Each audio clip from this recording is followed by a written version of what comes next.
this is going to be a great way to tell whenever the meat that I'm cooking is done. Welcome to the review. Today, you guys, we are doing a review of this beautiful red meat thermometer that was sent to us in return for our honest review. Watch how cool this is. I already put the batteries in it. As soon as you open it up, it turns on and it'll start telling you temperatures.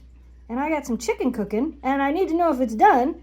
So as soon as it tells me it's done, we're gonna stick this in here and see what it says. I also like that it has this button here that you can click to lock the temp. Oh, is that flip it upside? Oh, look how cool it is.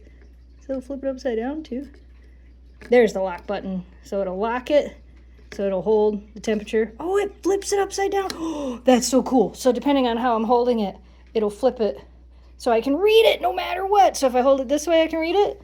And if I hold it this way, I can read it. Okay, that's really cool. This does take one AAA battery. I do love the red color that it comes in.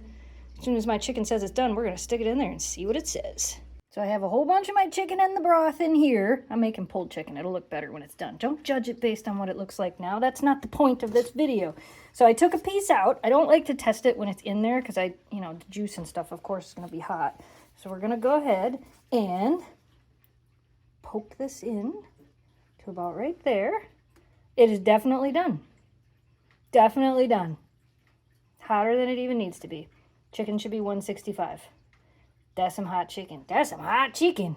That's so cool. Out of curiosity, I'm going to poke one in here. Woo!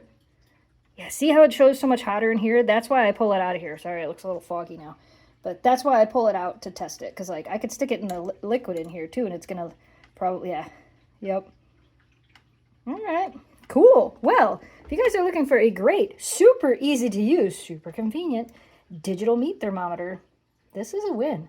You could probably also use this for other things as well, but it is going in my cooking drawer. We recommend this.